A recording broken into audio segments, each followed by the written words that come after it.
Wow, good evening, everybody. Are Hello, we hello. good? Are we on? Is everything groovy? We got some stuff in the just checking things out.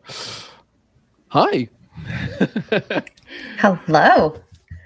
Excited Goodness. for this show tonight. Definitely excited. And we've got Jake backstage. Hey, Jake, I see you there. Before we bring you live and direct to the show, yeah, let's kind of say just a quick, like the thing that we do, right? So, Jess, it's February. It is February February 2nd. 2nd, 2022. And guys, you are tuned in to season 2, episode 4 of the Wade in the Water show. I'm Weldon Wade, your co host from Bermuda, ocean innovator, explorer, educator, over here doing all things ocean. Yeah, I think that's what we're going to go with tonight.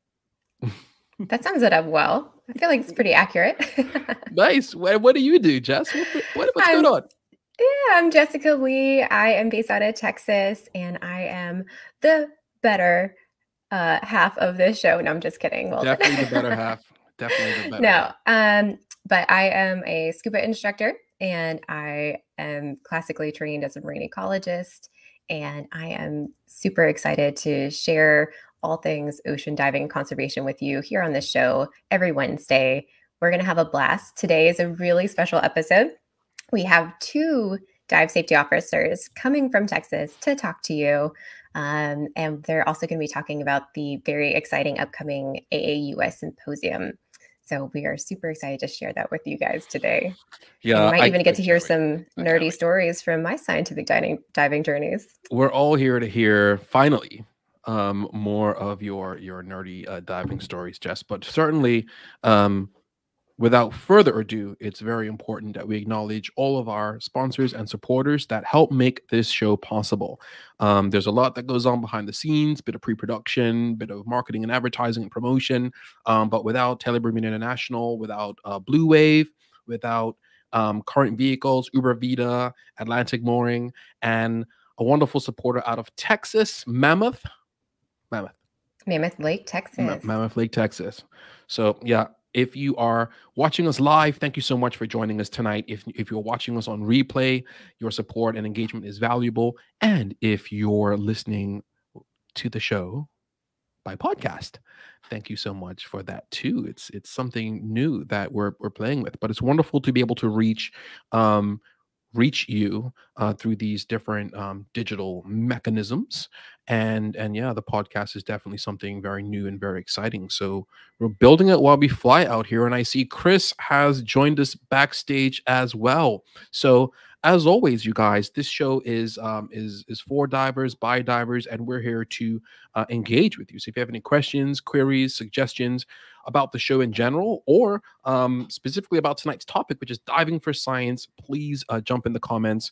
And however you found us, right, let us know that as well, because believe it or not, this show has a brand new Facebook page, Instagram page, YouTube channel, and all that stuff. So it's on its own legs for the first time. So it might be a little bit tricky to find, but this is being broadcast through StreamYard to Jess's Facebook page, my Facebook page, and the brand new YouTube channel. So, yeah, Rico, thank you so much for joining us on the live. And we'll sit tight, Jess, and see if Magic and JD and our regulars are on as well. Because certainly, Jess, as a non scientist, or a citizen scientist, I should say, and as a diver, it doesn't take long as a recreational diver before, and I say this respectfully, you've done your underwater sightseeing, you've dialed in your gear, you've got your buoyancy in check, and yeah, you want to do more. You want to dive with a purpose. You want to have more stories to tell when you come back home, or and you're talking to your friends about your day of diving. And certainly citizen science is something that probably all of us can get into. And around here, it would be stuff that I enjoy, which is diving for debris and then doing science on that, weighing the debris, separating the debris, doing brand audits, and then certainly lionfish culling. You can just cull the lionfish, which is important, or you can open it up or do a dissection. Look at the stomach contents, check out for otoliths, maybe do stable isotope analysis. I don't know, right? I don't know what I'm talking about, Jake and Chris, by the way. I just know I would scientists, like but to see you. I would like to see you casually doing stable isotope stick. analysis.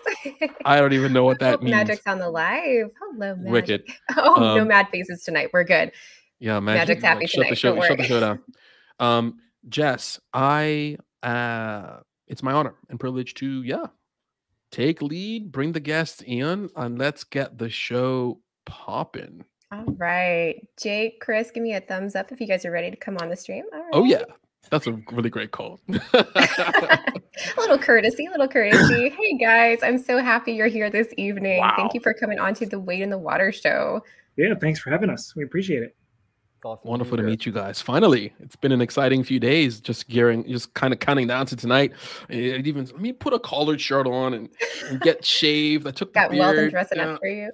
Yeah, I got to, had to. So, guys, welcome to the show. Jess, it's yours. So I'm super excited to hear from both of you tonight and talk a little bit about your history in scientific diving, kind of how you got into it, and also hearing some really exciting things. So you guys are kind of co-hosting this year's AAUS symposium. So we would love to hear more about that too. So I am fortunate enough to know both of you guys in real life, not just in this like beautiful augmented realm. So Jake and I actually went to school together. So we've known each other for quite a while, and Chris and I have worked together. So I'm super excited to have you both here this evening. So Chris, do you want to kind of give us a little bit about your background and kind of how you got into this beautiful world of scientific diving? Sure, I've been happy to do that. So I started diving in undergrad when I was at Humboldt State University in far northern California, and they had a full dive program very similar to what we have here at A&M. Open water through Dive Master with a scientific diving course as well. And I even did my instructor course up there. But I was up there for my marine biology degree, really got into the diving aspect of it. Worked at a field school, or took a summer course at a field school in Turks and Caicos. Was tired of the cold, foggy, rainy northern California coast. Sure, that was a nice change of scenery. Tropical. Yeah. Warm water, clear water, lots of colorful fish that you can see that are not 3 feet in front of you, like you can with Northern California fish. But and that just kind of got me hooked on tropics.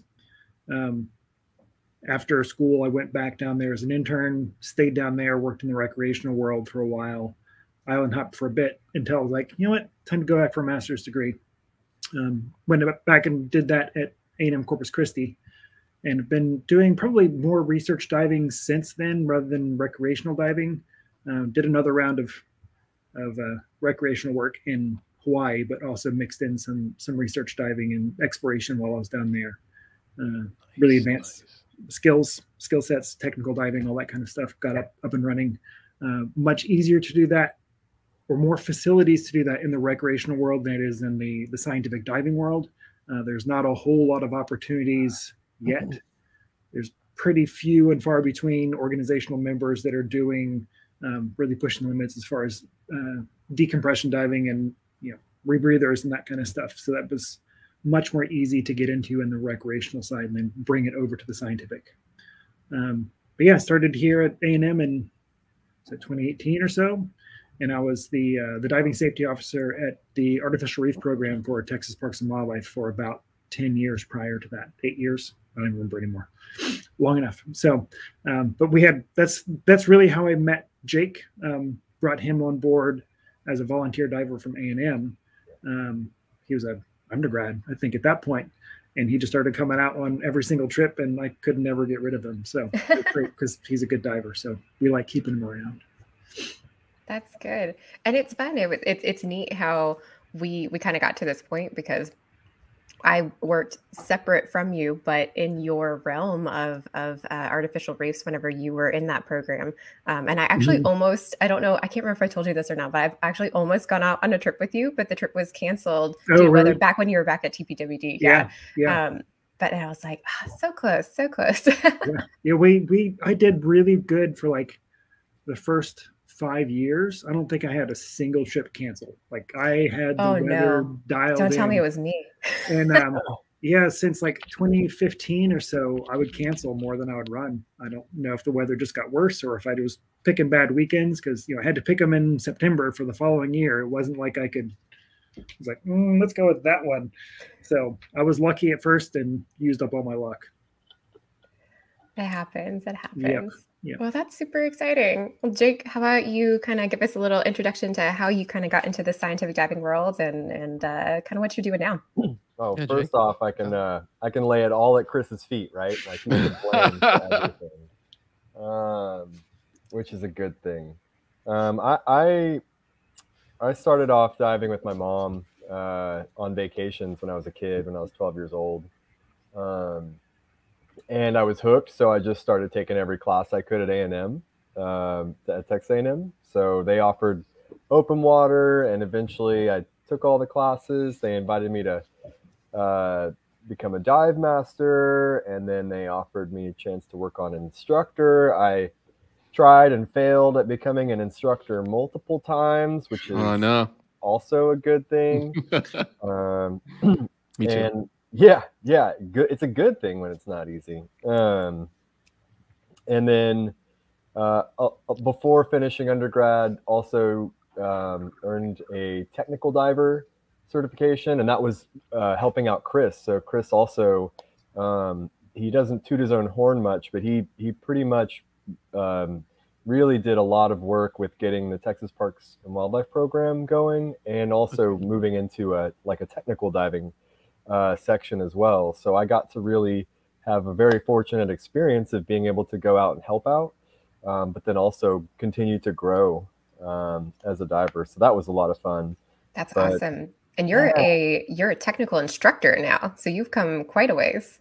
Yeah. I that was April of last year, and congratulations. Thank you so much. It was a moment when you realize that maybe you're comfortable with teaching it, and it's still a labor of love.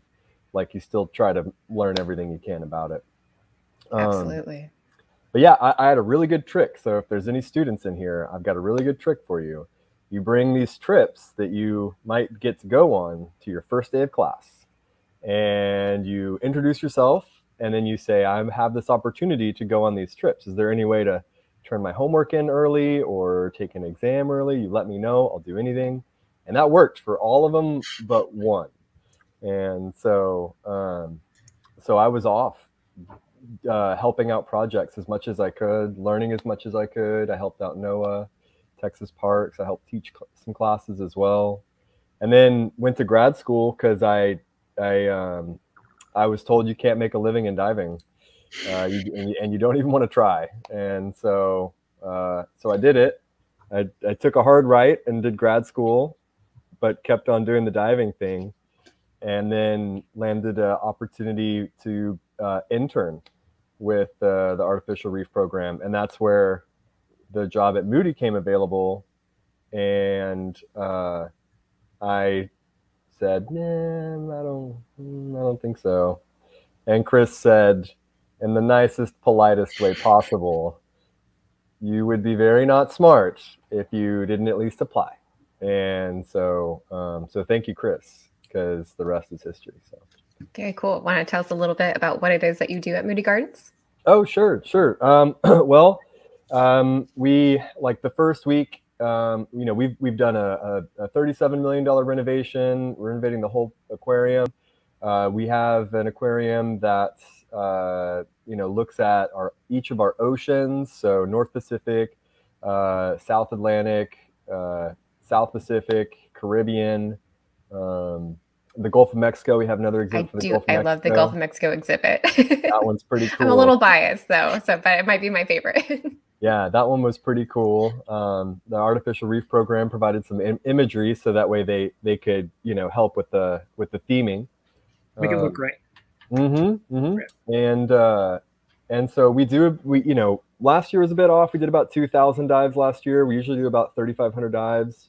And they're mainly animal care, so feeding animals, cleaning exhibits. We typically have about 80 divers on our dive team. 30 of them are staff. We have about 50 volunteers. Those numbers are in flux right now. We're kind of building back up. And it's pretty dynamic. On average, we do about 3 dives per day, and sometimes 1 dive per day.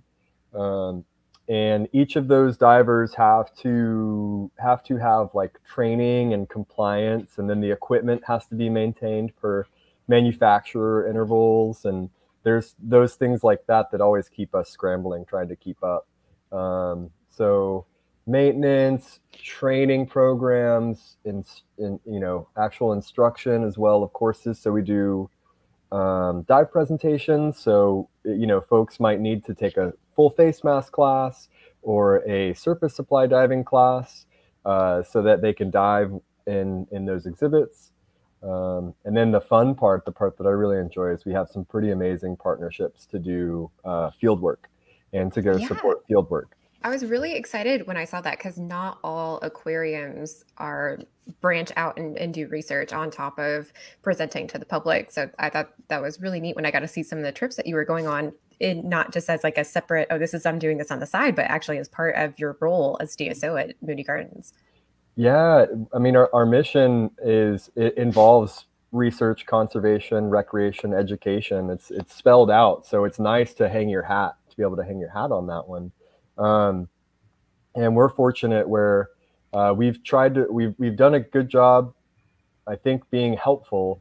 But we've started to work more with the Flower Garden Banks National Marine Sanctuary, and we last year or the year before started an aquarium sanctuary partnership that kind of described the relationship in a little bit more detail, and that was put in place by the National Marine Sanctuary Foundation, which is our advocates for national marine sanctuaries, but they also work with partnerships through the Association of Zoos and Aquariums, which is what most zoo and aquariums in the country are accredited under. So there's just a ton going on, and if you like to be busy, an aquarium is a good place to work because you can always find good work. That sounds about right. And you have your hands full. Oh, sorry, go on. I was like, just as an example, today we had to take the dive hat off and transport 3 nurse sharks. Oh, wow. So that was, that's a different day. That is a different day right there. So full of excitement, huh? I mean, it is. It is. I'm really fortunate and I think this is like diving in general. I think it's a big draw as you're happy, and you want to go to work, or you want to just get up and go to work. I'm really lucky. So we'll see if that, want to keep that one going. We always have this to come back to listen to. You'd be like, oh, right. This is what I want to do. This is what makes me happy. Yeah. Well, what about you, Chris? So you get to oversee a lot of different courses. You get to teach a lot of young minds at all different steps. You may be introducing potentially some new classes as well, and you get to do some cool trips. So why don't you tell us a little bit about that? Yeah, so our dive program at A&M it's a bit of a strange duck in the scientific diving world. The way that most dive programs are run is there is a single diving safety officer, a DSO, that's in charge of the whole thing, and it's sort of a downward pyramid from that knowing everything person. That was traditionally how this program was run. They had run of bad luck people with that one for the most part. They had some really good ones and some really not great ones. And as a result, they reformatted their entire thing, and we've restructured everything in 2016. So this is before I came on board. I just came into a fully reformatted and fabricated group. But they've split up. Instead of having a single person in charge, they've got a recreational diving safety officer, a scientific diving safety officer, and an equipment safety officer. So split up those 3 roles altogether. We all work together. It's not like one person is another person's boss. We are all of equal level. So there's a lot more conversation about where the dive program is headed and what we need to do, but much better division of labor. Jake is responsible for doing all that stuff. He's the guy in charge. And he has assistants which help, but they, do what he has either told them to do or trained them to do so they can do it independently. The recreational people don't come to me and say, hey, can we do this? Aside from a professional courtesy, we are a team, so we have input for all that, but it's not required. But we have a really good team that works very well. So I'm over the scientific side at this point. I transitioned maybe a year and a half ago from the recreational side. But yeah, so a lot of my teaching aspect is the recreational stuff because that's most of what we teach. I primarily teach the scientific diving lab, which I love doing. I was just in the water an hour ago doing that one.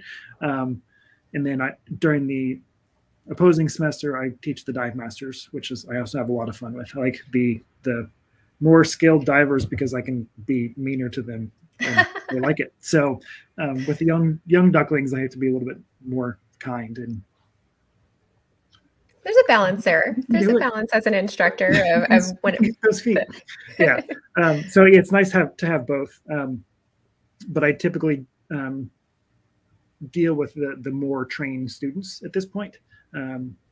Just that's kind of the way it's worked out. Most of our classes are co-taught though. So I've done the Dive 250, which is the Scuba 1 lab. I've helped out with the Scuba Advanced labs, the Advanced and Rescue. Do that pretty regularly. So we all kind of help out all over the place here and there. But some of our more unusual classes, we've got a alternate diving technology class, which does, we usually co-teach that. I typically do, or I always do the underwater photography, which is a lot of fun to teach. And we also do full face mask diving, which is not the part that I do. One of these days I'll actually get certified on those. I've dove them half a dozen times, but never actually like gotten the card. Here you go. Or any training. It's like, here, put the mask on, go in the water. All right. Breathe. All right. So we try and throw in another one in there. We've been trying to do some sort of advanced buoyancy control focus in there. So that one's a little bit always in flux from one semester to the next. We are working on, so we've got a regular scientific class because of a summer scientific class that we have only successfully ran once to Catalina off the coast of California. And that was great. Students had a good time. It was a perfect environment for them because it's totally different than what they're used to. We could walk down the hill onto the dock and straight into the water. It was fantastic. But that was 2019 and 2020, COVID shut everything down. And 2021, California is still shut down. So we still haven't managed to go back out. Hopefully this summer we'll make it out there again. Looking at formalizing another technical diving class. So we'll do advanced nitrox decompression procedures and helitrox. Oh, that's awesome. That would be a great experience for our students. Yeah, that'll be a fun one. It's never going to be a big draw because, got to have 50 dives to even start the class. So really it's the people that have already been through Dive Master that are going to be the ones that even have the dive counts available to them, or incoming grad students that they would like to start doing research at a deeper depth. That would be an ideal spot for them if they're not already certified with that stuff coming in. Very cool.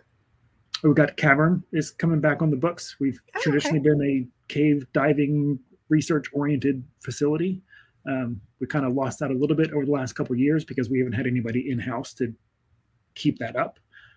But Jessie Pentacuda, who is our recreational diving safety officer, just finalized her Cavern and I think Intro to Cave instructor certification. So she's going to get that back up and running again. So that's really exciting. Yeah. Well, back in 2010, whenever I took scientific diving, Cavern was still part of the program. And so I have very fond memories of getting to go out to Florida to do our actual certification dives and get to experience something very different from, because I came in, I was fortunate enough to come in a very experienced diver. So I kind of I went straight into the scientific program because I already had all the qualifications for it. But it was really fun getting to stretch my knowledge and getting to dive in a very different atmosphere, getting into these caverns and seeing both in Florida and in Mexico, getting to see these very different ecosystems to dive in and not being like, oh, right, I don't just dive for fish. Although people who watch the show might not believe me when I say that, because that's a big reason. But yeah, it's very cool to have those different experiences to add to people's toolbox of skill sets, which I think is very valuable for them. Because even if you don't end up I don't cavern dive on a regular basis, but I have that skill set, and I think it lends to a lot of other skills of being able to be calm and difficult situations, being okay with the dark, being okay with tight spaces, that type of thing. So for sure, yeah, it's nothing beats cave training for bumping right? up your skill set. Yeah, Right. Yeah, if you can dive there, you can dive pretty much anywhere. Yeah, that's pretty powerful, Chris. Yeah. Thank you so much for sharing that. I just had a couple of questions that are coming over WhatsApp. One of them is with respect to technical diving, because technical diving here, like when we say tech, just to frame it, because I know like our viewership tend to be single tank, air, back mount. That's it. You know, Right. if the three of us showed up in a side mount harness, you know, we'd be looked at a little funny.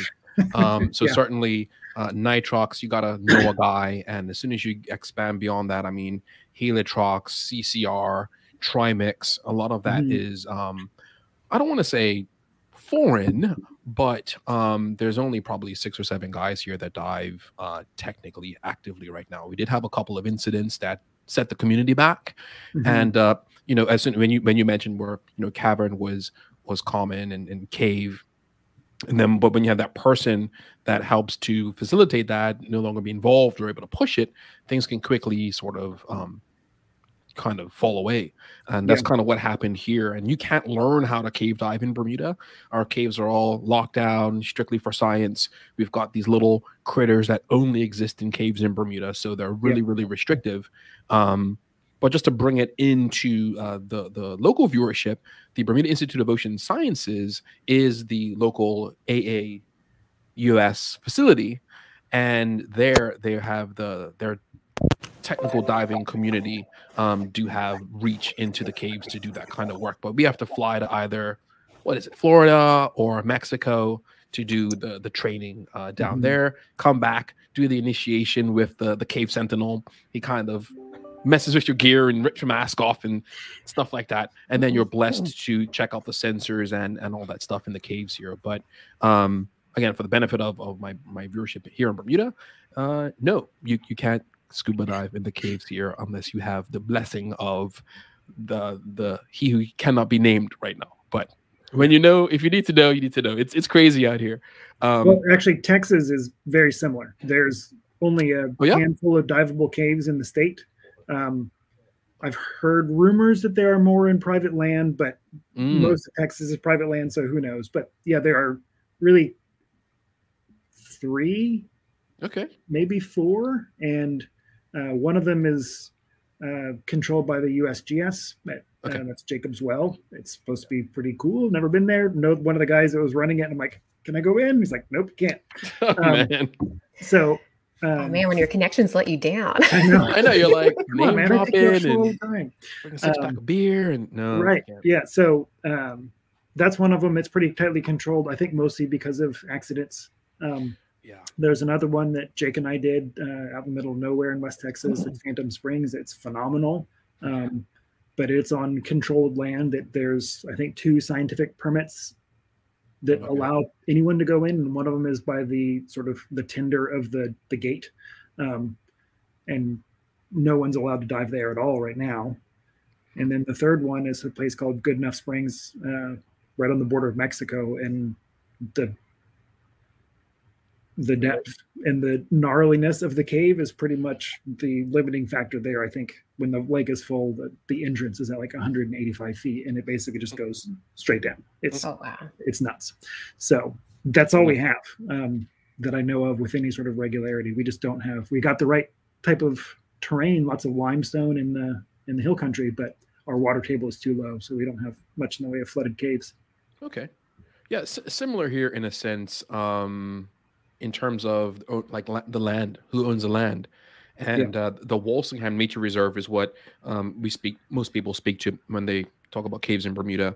And we had a guest on season 1 who spoke at length about the cave biodiversity and that kind of thing. But most of our caves are in land that's held in trust, and you need permission from the trust in order to actually scuba the caves. But there are lines that connect all the caves and stuff. It's really, really beautiful.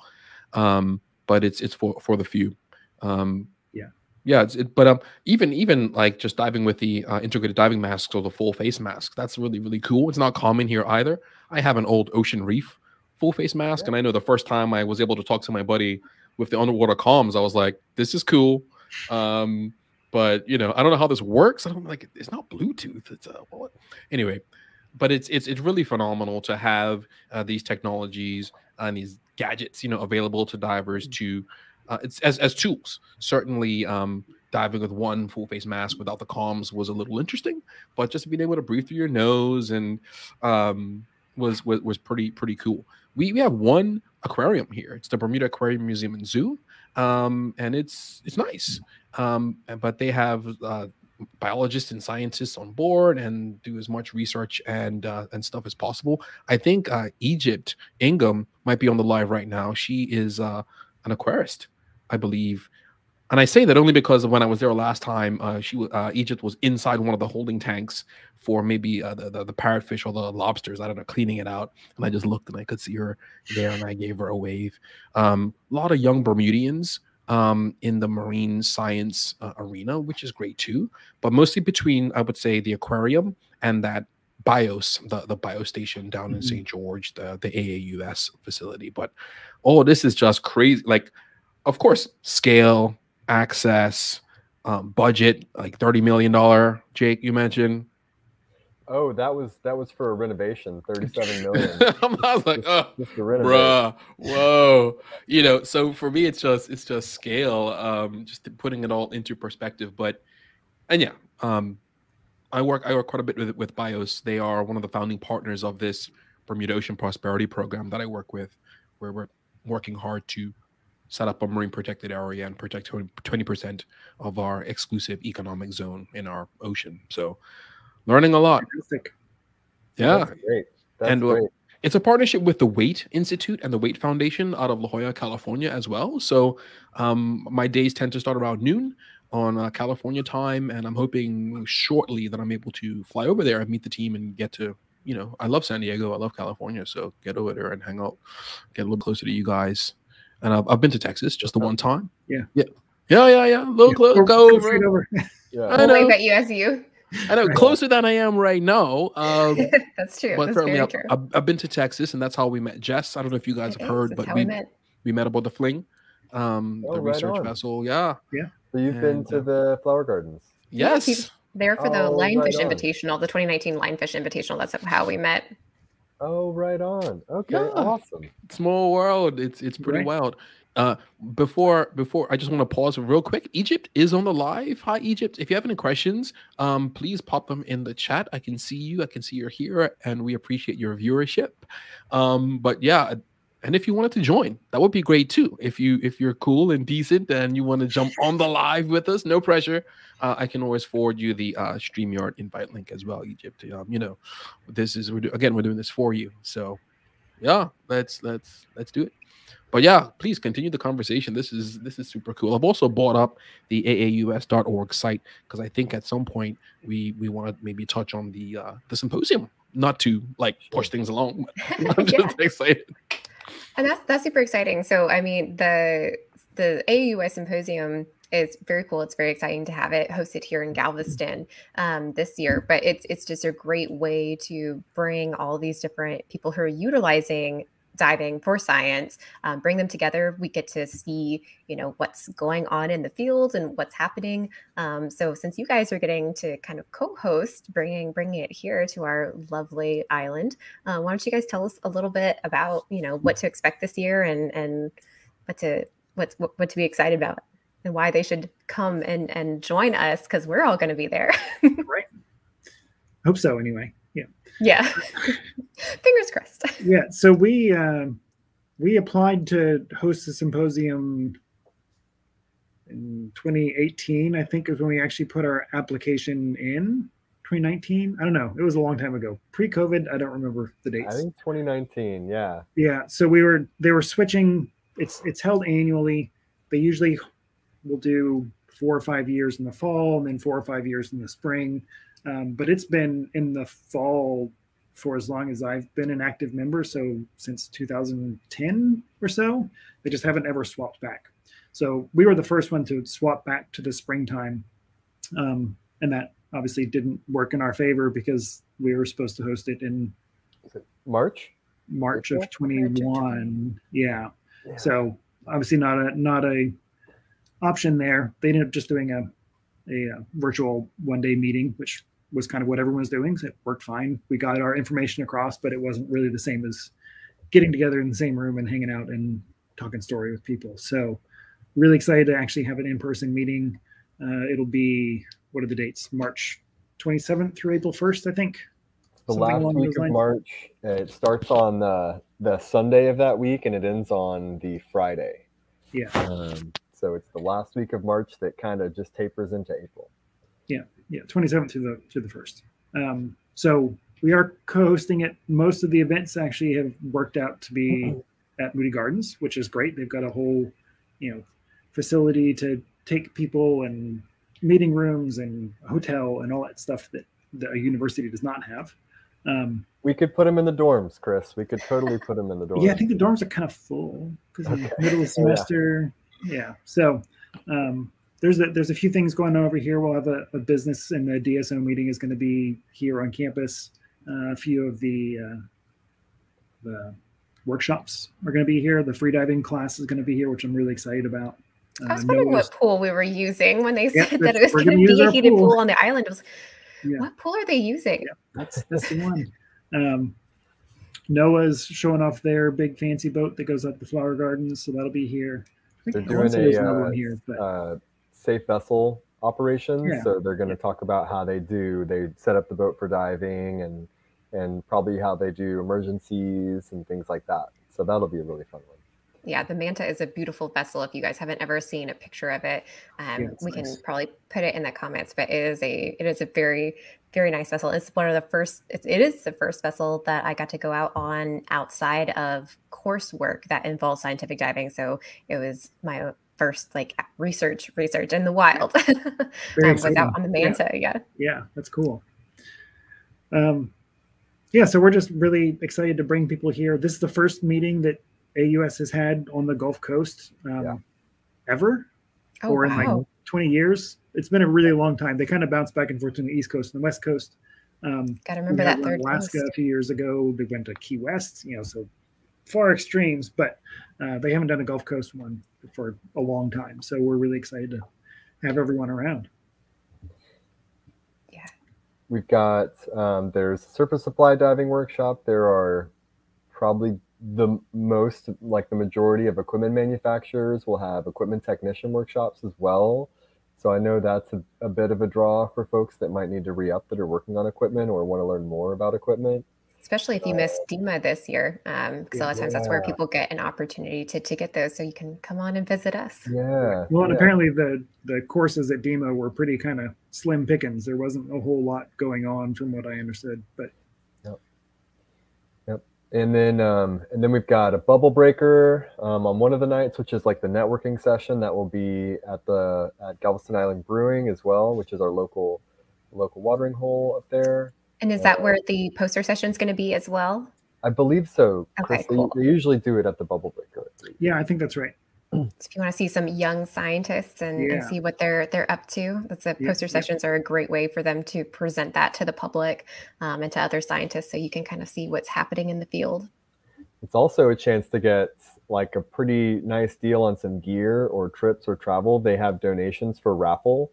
And so there's some pretty, they were raffling off 2 live aboard trips that were not costly at all. I mean, it was, people were asking, can we get 2 of those? Can we get 2 of those? So, I don't have that kind of disposable income, but it's pretty neat. The raffle's pretty neat. And it all goes to the foundation, the AAUS Foundation, which they've started to do diversity scholarships, and they do master's level and PhD level scholarships as well.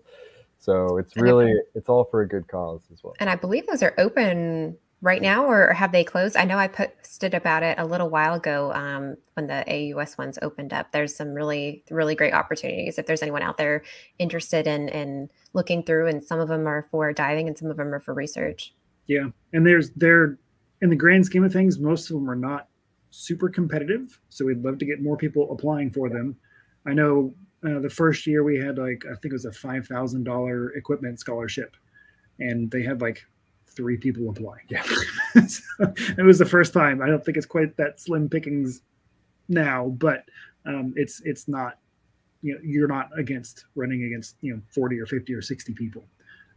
We do partner with the Women Divers Hall of Fame and the Rolex Scholarship. So that one obviously has a much higher draw as far as the number of people that apply for it. And that one's more of an internship, right? Where you get to go and year-long internship. Yeah. Go and travel and get to dive in different locations. It's pretty. Yeah, it's really cool. I was looking at that. That's a really neat opportunity for anyone who is looking for that type of experience. It's that sounds pretty life-changing. Yeah, for sure. It's like you go to 3 different locations and spend a month at each one or something along those lines. So it's some pretty exciting stuff.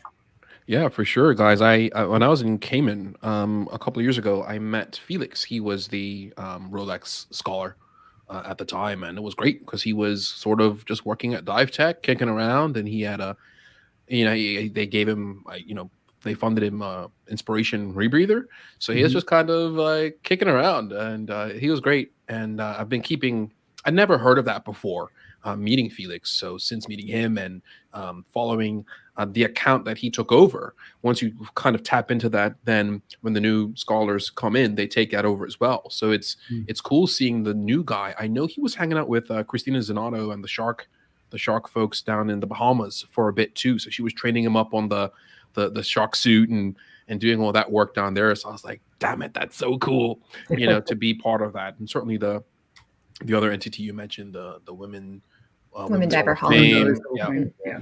And it's I just want to frame for viewership as well. Like it's a pretty small community, all of us in this ocean space, whether or not you're a scientist or not. As soon as you tap into diving, in a sense, right, you get to learn about the ocean, and then it expands into planning travel, and then maybe leveling up to pro, and then doing your research and traveling to diving destinations, and you just start to meet people and network, and then you realize, oh, Jake, Chris, Jessica, and I met him. Now with the internet and everyone doing all these wonderful things like this show and other podcasts, and it's such, we're all so interconnected, and I think we all love what we do wholeheartedly, and that's what's brought us together tonight. So dope. Yeah, it's really interesting. On one of the classes we teach, that alternate diving technology class, one of the projects the students have to do is a dive professional project, and that started off as like local networking, because there's so many,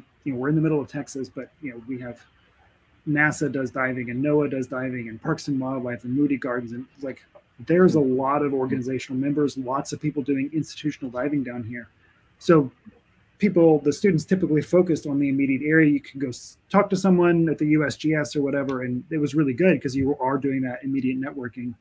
The last couple of years with all the shutdowns, and like, nope, I can't meet you in person. We can do it over Zoom. The students really quickly like, so why am I talking to anyone in Texas? They've reached out all over the world. I've got, students are doing presentations on professional photographers in Indonesia and Australia, and they're just like going everywhere. And it's so awesome to see. Mostly because they're not interviewing a bunch of people that I already know. So for me, you get to learn something new too. As well.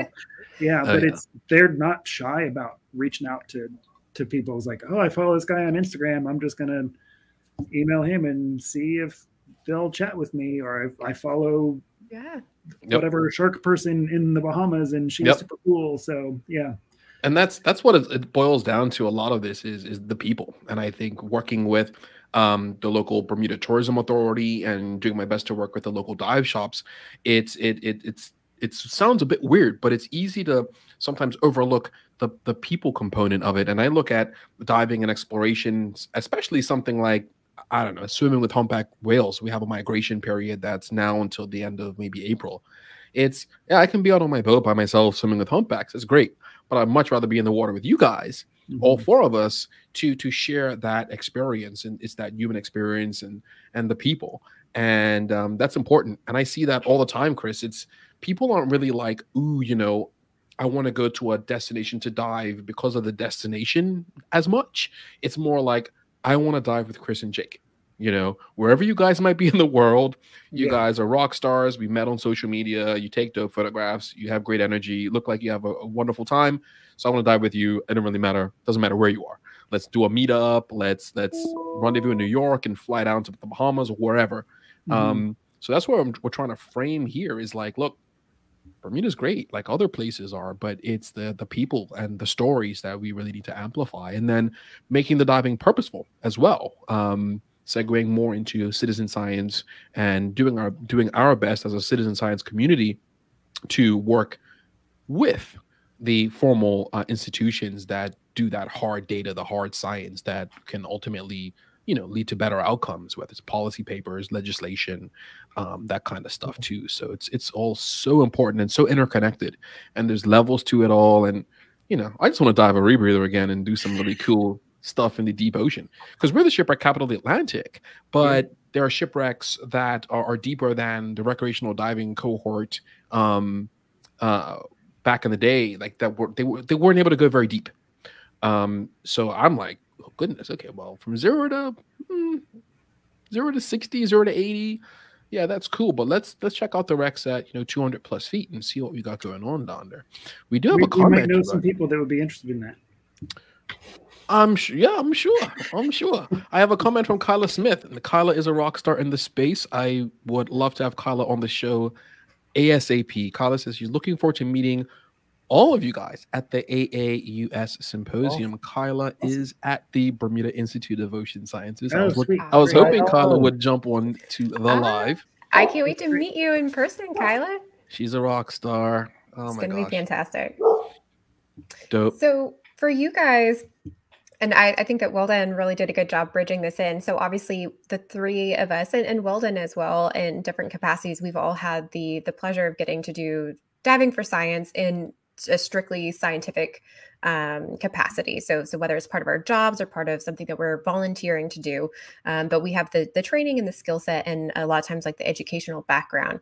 But for people who are not scientists, people who are divers, who love the ocean, who are really interested in conservation, citizen science, while it is different and there's different parameters, it is something that can be very valuable to help scientists and to help gather data.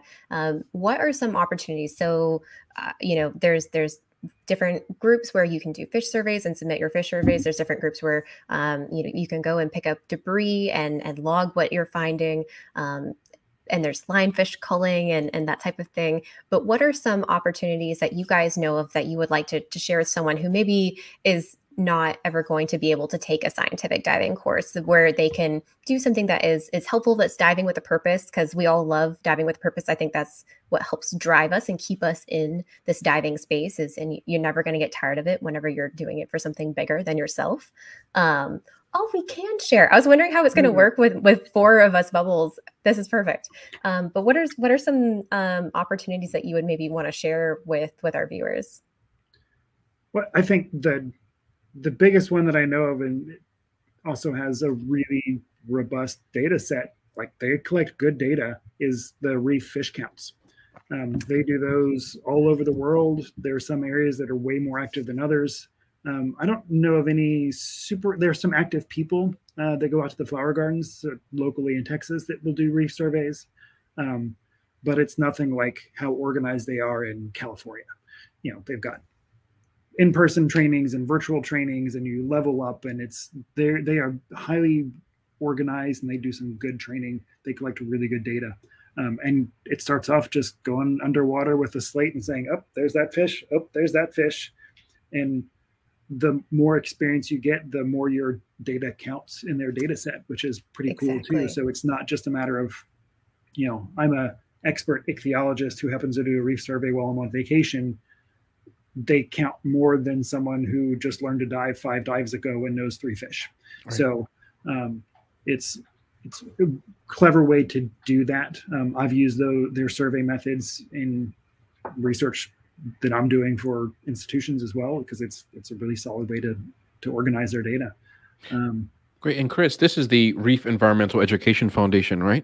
Yes. Based out of Key Largo. All right. I'm going to bring up their website while we're just going through. Yeah. Just so they're fantastic. They're all over the place. I don't know I imagine they're probably international, at least in North America-ish. I know they're in the Bahamas. And but what's exciting is they actually, so I am a survey examiner for Reef. Ooh, and so I can you teach never told me that. I got all sorts of tricks up my sleeve as well. Then I can't tell it all to you in one show.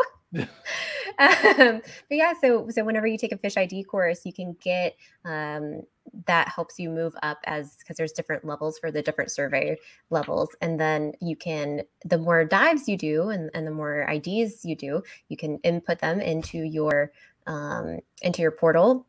And they've published really amazing papers. They've used the information from just the higher level surveyors, but they also have used all of it as kind of as a group, like assemblage of across, because like Chris was saying, I mean, when you're first learning how to ID damselfish, it's a little tricky.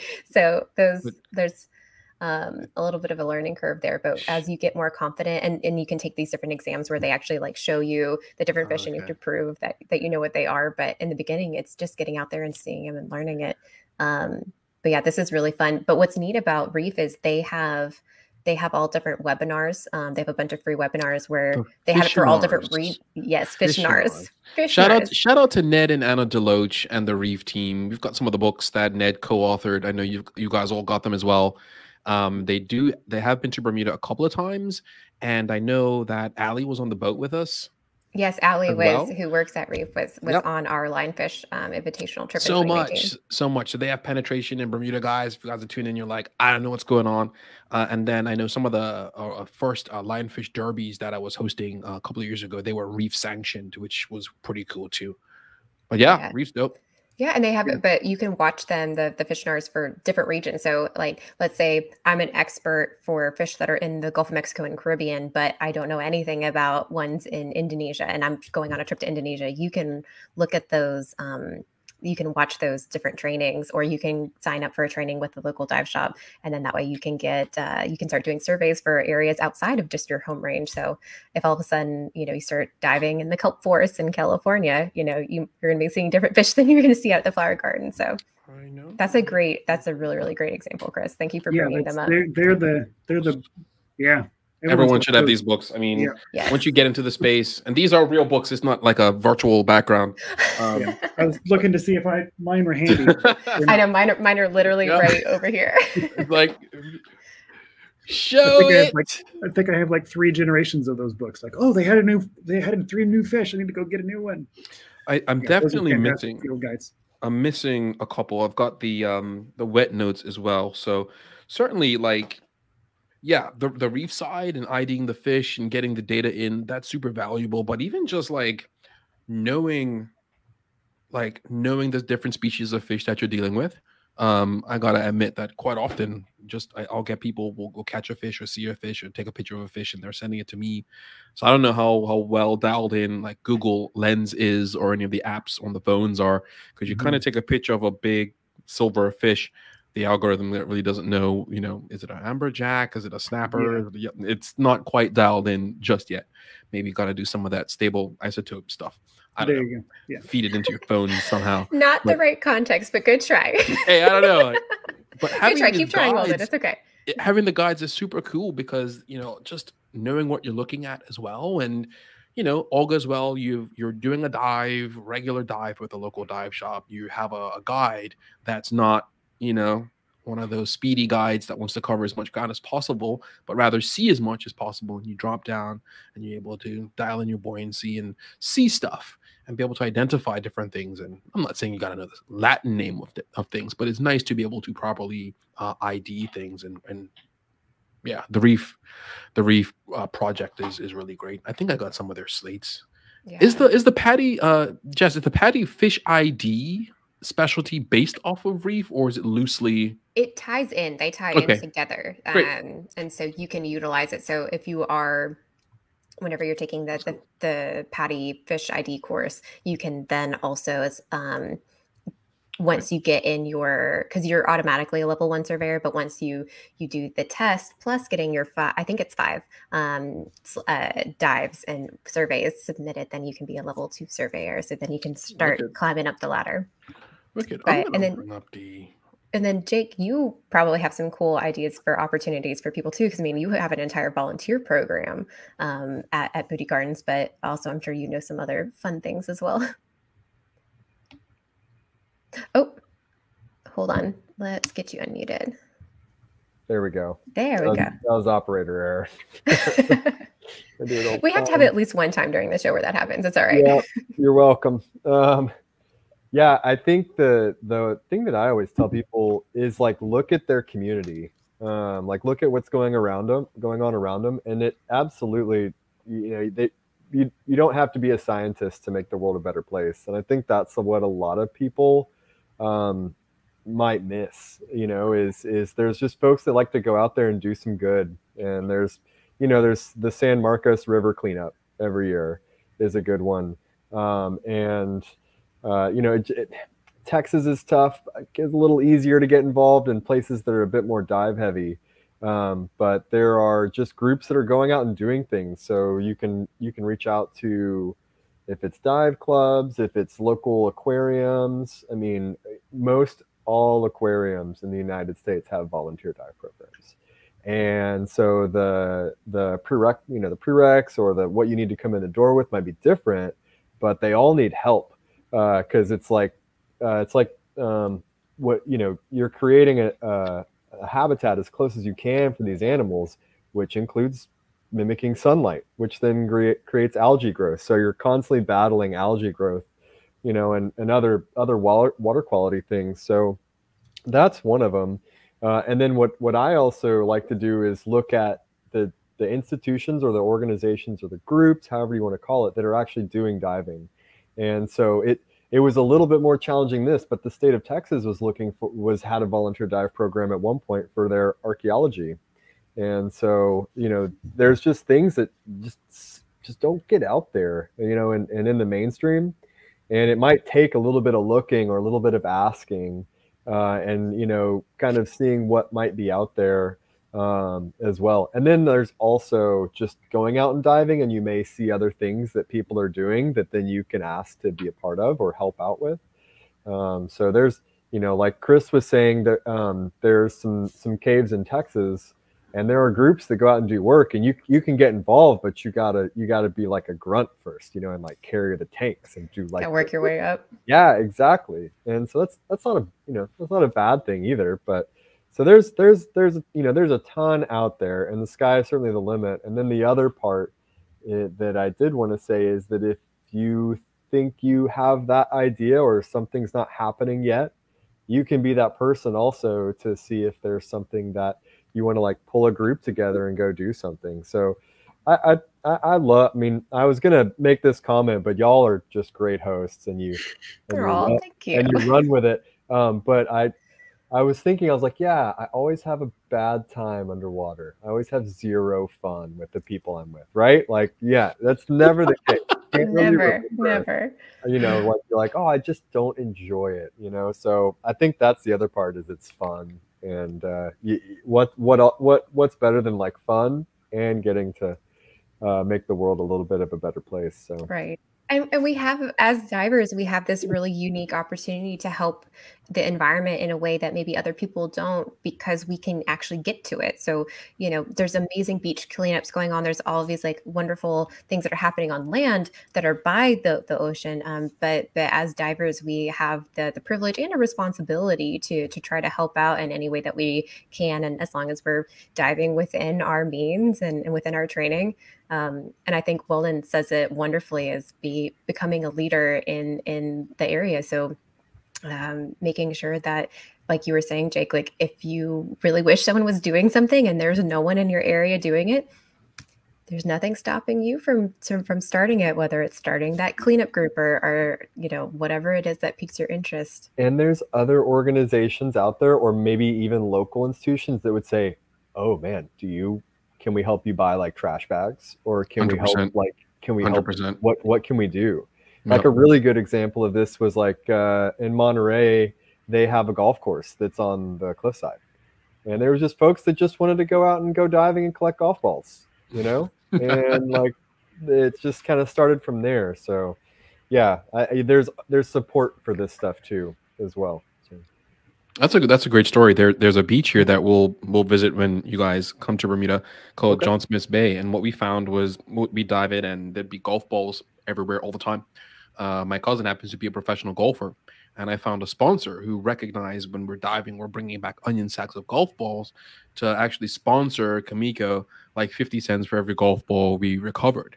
And those like golf ball collecting scuba trips also became debris removal trips and culling invasive lionfish dives too. So you had, you're multitasking, doing 70-minute dives with your single tank because it's quite shallow as you go out. You come back and you're like, yep, got golf balls. You count them, get the number to the sponsor. Kamiko gets a check. We're grilling lionfish on the beach. We're sorting out the debris we removed. And yeah, like Jess said, like taking responsibility as divers, we're putting our eyes on the water. We're at where this stuff is. So whether you're using your camera, Chris, and taking photographs of, I don't know, black band disease or any bleaching that you might see or any sort of degradation or ghost netting that's fallen on some reef, or to your point, Jake, like just stepping up into the leadership space. And it takes a bold leap of faith to do that, but you can just start very, very, very small. Yeah. And like you said, bro, like as soon as some of these bigger entities kind of see what you're doing on that grassroots community level, they're like, hey man, you need like granola bars and maybe some onion sacks or trash bags or volunteers even.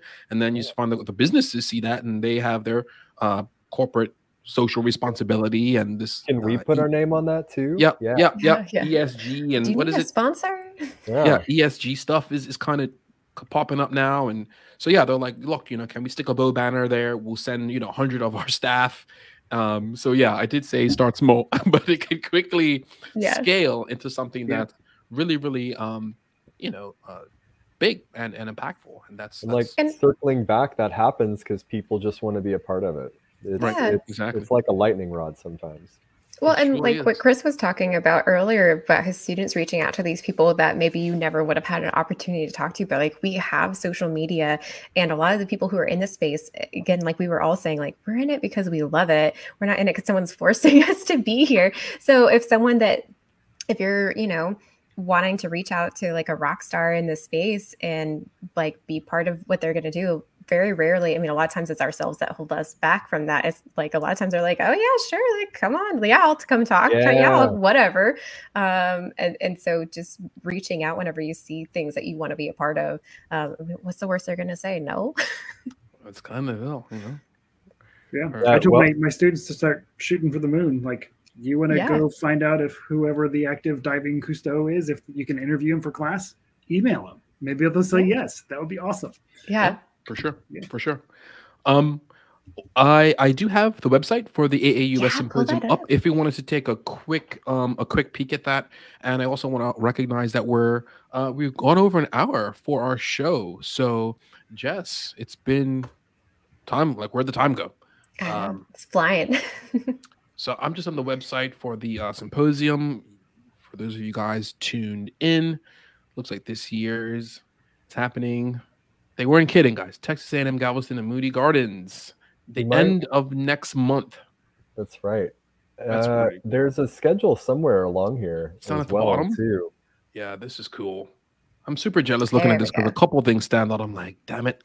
So we threw together you could come visit as well. We'll see if they go out. The weather is like buying a lottery ticket in March, but goodness. But I mean, there's Dan instructor courses. We set up a few behind the scenes at Moody, one at the aquarium, one at the rainforest. So it's a lot of fun, and the professional, like this community is amazing. So hey man, hey Jake, all I'll say is Jessica told me that she's doing a PFI freediving course with Kirk Crack. Yeah, and I was like, oh, just Kirk. Okay, just like the founder, the godfather of freediving in this region. So yeah, I mean, I look at this, I see NASA, I see Dive Right. It'll be great to see Lamar again. It's been years since I'd seen him and his family.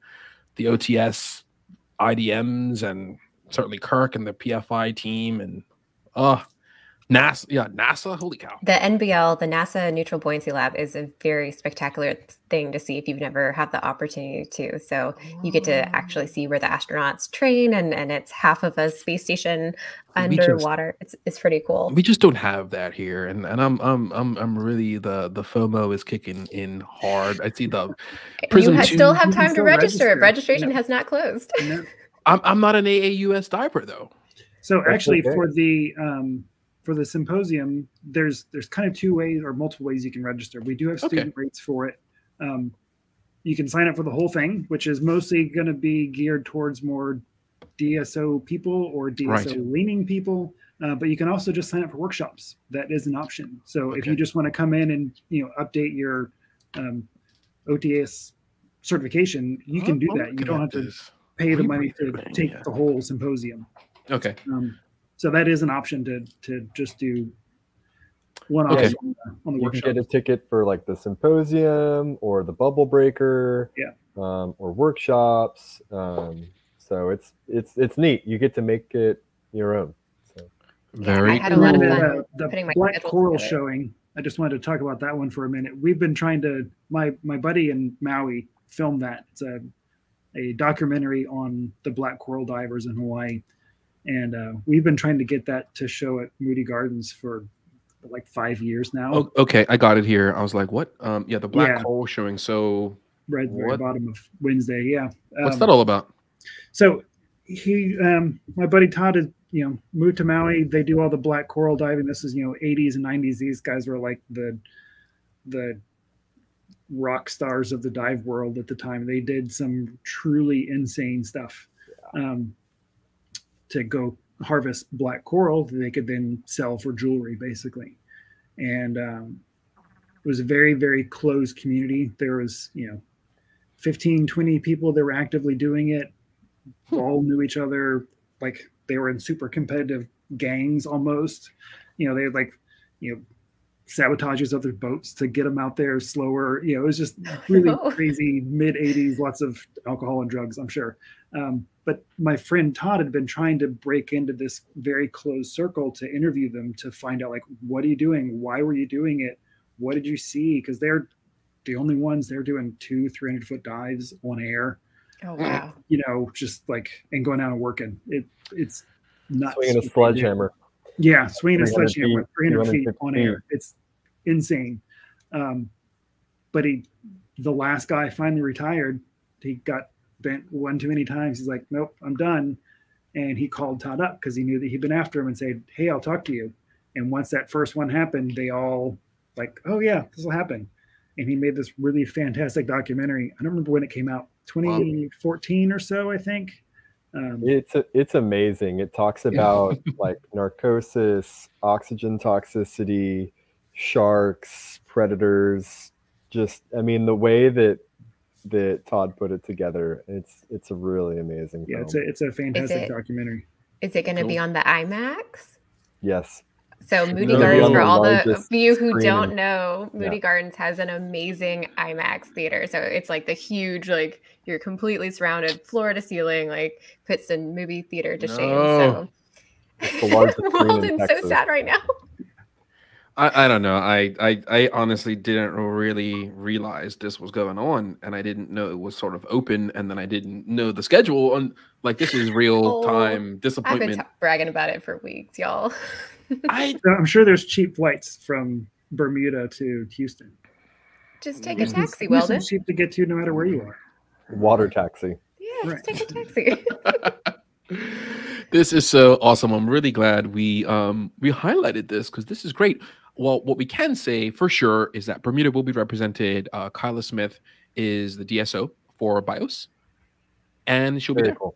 So awesome. Whether or not I join Kyla and the squad from BIOS is left to be determined. If they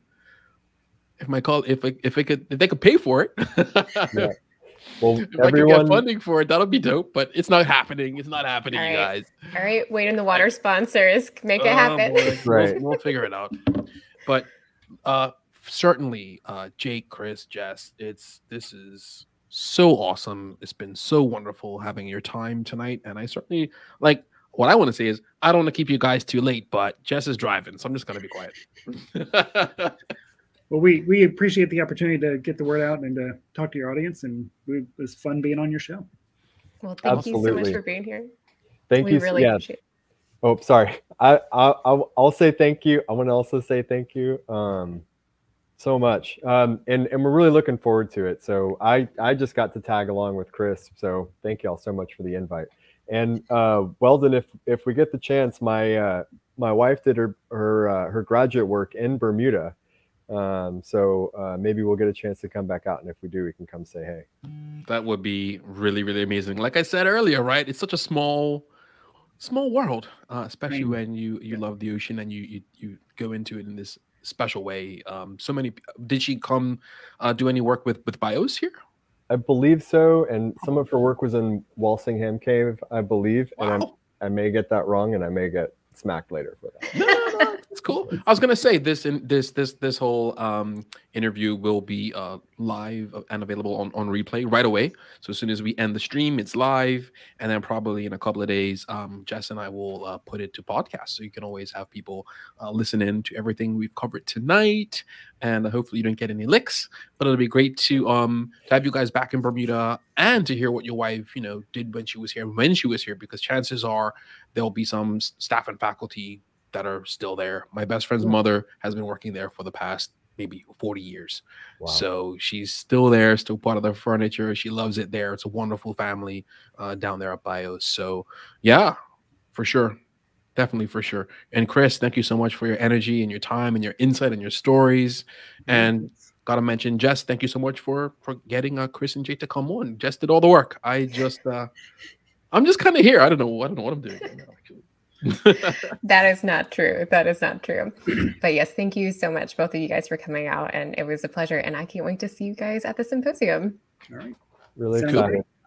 Wicked. Thank you, guys. I'm gonna Jake, Chris, I'm gonna put you guys backstage, if that's okay. And Jess, we can wrap up the show. All right. Thanks again. Thank you guys so much. Thank you. Boom. I'm so mad because I should be at the symposium. Nothing's stopping you. I mean, you still have time. It hasn't happened yet. It hasn't happened yet. Cool. Well, for those of you who are not going to be able to make it, I will try to bring you along with me. So I will be sharing as much as I can throughout the symposium and the different events that I'm attending.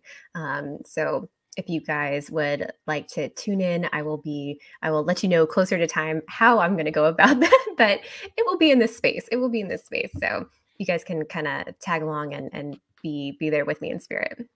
I don't know about that, because what are we doing? Wednesday, March 30th are we gonna still we won't still be in season 2. So that won't be season 2. So, but I can definitely make sure that one way or the other you guys are with me.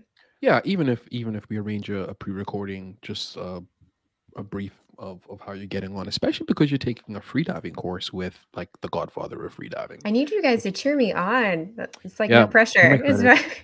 Really, really excited. Jess, it's been wonderful having Jake and Chris on the show. Again, thank you so much. And to all 29 of you tuned in to the live, salute. Thank you so much for taking the time out tonight to be with us. And yeah, Kyla and Egypt and Amanda and Magic and Rico, thank you for your comments. We didn't get too many questions for our team tonight, but that is okay. Yeah, it's been a wonderful hour and 23 minutes, and I learned so much. And we're going to put links in the description to a lot of this stuff, particularly reef.org, aaus.org. And when the shows are sort of transcribed, I'll pick out little nuggets and share that as well. Magic, thank you so much for that, man. Yeah, really great discussion tonight, guys. Thank you. No, thank you, Magic. It's cool to get the sciencey side of things, and I think we can even do a more sciencey, deeper dive into stable isotopes and otoliths at some point, Jess, if you don't mind. Yes, please. Yes, DNA analysis and lasers and stuff. I don't know what I'm talking about. I can bring it all. I did make this ticker. Check it out. I clicked the wrong thing. I made this thing. Thank you for joining us tonight. Oh. Did you know the show now has its own YouTube channel, Facebook page, Instagram account, and is now also a podcast?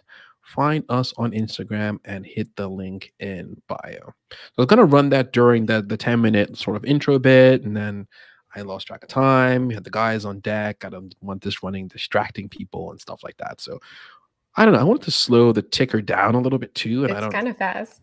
Dan Fredrickson is very excited about lasers. He's commented about lasers on another show, and I got in trouble for not laughing. So I'm laughing now, Dan. It's all about the lasers. Don't yell at me. So certainly, yeah, Jessica, the audio from this live show is downloaded. We do a quick edit, we add an intro and outro, and take out some silency bits and um, make it uploaded to Podbean. It's the RSS feed is dialed in now, and it should be available on most podcast platforms. All goes well. There's always something else to do with the like cover art, dialing that in, and custom art for every episode, and fleshing out all the metadata and all that type of stuff. But yeah, Building it while we fly. building it while we fly. That's all I really got for you guys tonight. Another episode 4, season 2, February 2nd, 2022. Was it? 22222? It is. I'm looking. There it is. 2/2/2022. Such a fun day. Yes, my birthday is this month, you guys. Happy birthday, Mom. So yes, getting older and wiser out here. So it's gonna be episode. Well, it's later on in the month. I'll let you guys know a little bit later on, but yeah, we got another 2 episodes. We have to celebrate this right. Yeah, we will. Don't worry. We'll figure it out. But I'm just excited. February is a big month. It's Black History Month. It's a lot going on in that space. It's my birthday month. It was one of my best friend's birthdays today. Popped by his house, had a little bit of tequila, a little turn up real quick. Shout out to you, Drew. And yeah, we're doing it. We're here for you guys. We love what we do, and I look forward every Wednesday when I wake up. I'm like, yep, got the live show tonight with Jess. I can't wait. And not too sure what we're going to talk about next week, though, right, Jess? Not yet. Not yet, but it's going to be dope no matter what. We'll probably we've got a whole list of ideas. It's just which one comes to which one wins. Yeah, which one wins? Which one's relevant? Certainly we like to dial that in as well. So as you can tell, speaking about the AAUS Symposium is timely because it's coming up soon, which is great too. But certainly it'll be great just to have Dr. Jeanette Davis on board, talk about her book. It'll be great to have Tara on board to talk about her Into the Depths podcast. And a quick shout out about that. So next week, right before our live show, I'll be going live with Dr. Jeanette Davis on Instagram. So follow Dr. Jeanette Davis. She is the author of Science is Everywhere, Science is for Everyone. And also her brand new book that just released for pre-order, which is Jada's Journey Under the Sea. So if you guys want to listen to me twice in one day, I don't know if that's too much for you guys. No, we'll if it is, I understand. But if you want to listen, it'll be the 30 minutes right before the show. And it'll be on Dr. Jeanette Davis's Instagram. So you can catch us next week, which is February the 9th. Double. You're a busy woman. Two live appearances in one. I got things to say. I know. Things to say, things to do. It's really, really cool. I'm honored. I'm honored. I'm just there to bask in the glory of her awesomeness. So she's awesome. We've both got her books, and I support Dr. Davis wholeheartedly. I think all the work that she's doing is really valuable. And yeah, as things pop up in the sort of ocean sphere, we'll pick it up and talk about it. But of course, it's open. Like this whole thing is open. If there's something specific you guys want us to talk about, one of the things before I let you guys go is gear. Gear is definitely not a topic we're like afraid to talk about. It's just, I know when Jess and I talked about this offline, it was just how, am I setting up my camera in my garage? Are we pre-recording something? Because a big thing is just like the different wetsuits, and there's so much misinformation about all the different odds and ends that you need in order to dive well, and the quality of gear and how to take care of your equipment. I mean, I'll just give you guys an example. A really good friend of mine went to a local retailer to get a new wetsuit, and a couple things came out of the conversation he had, and the experience he had, where he was told, well, you can't scuba dive in a free diving suit, and then once he got past that, didn't explain the differences in the different styles of suits, and then didn't explain how to properly don and doff the suit, and how to what lubrication to use to get the suit on. They recommended something that is not recommended, which is weird. So it's all these little things. And I think one of the biggest things that I want to do with this show and with this platform is to really save you guys time and money. And learn from me, learn from Jess, and learn from people in the space that are doing this. You know, I still have the very same wetsuit I first got from leacherpro.com, my waterproof Lynx suit. It's probably 11 or 12 years old. It's in my garage hanging up, ready to rock. You get quality stuff and you take care of it, it will last you years. My original Oceanic BCD, I've had to replace the weight pockets because one of them got a bit gnarly and then I lost the other one. And then the inflator hose, I needed to replace that as well.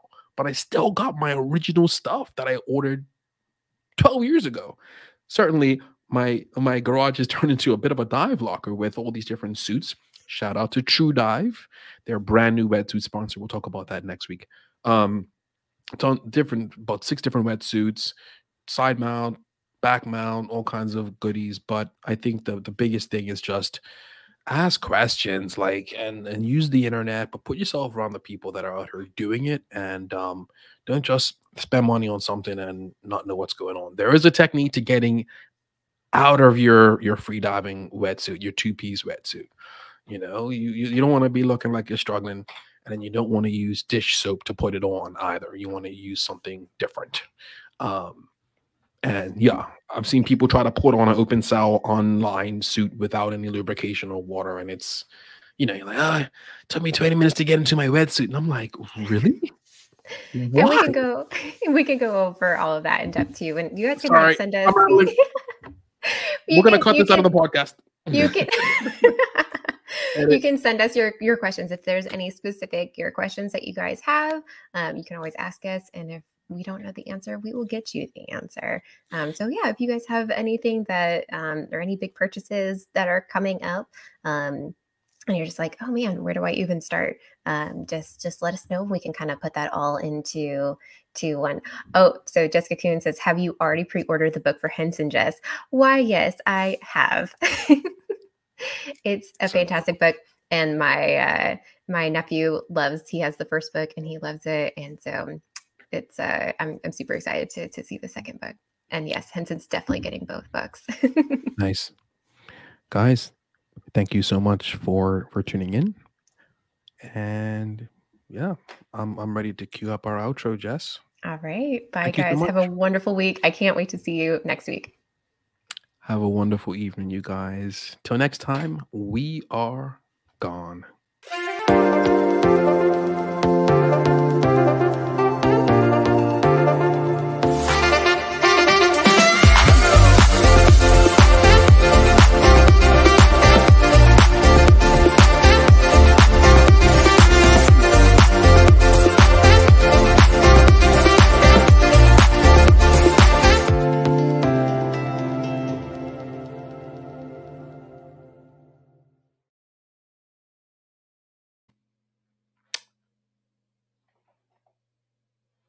We're going for real right now. We're going for real.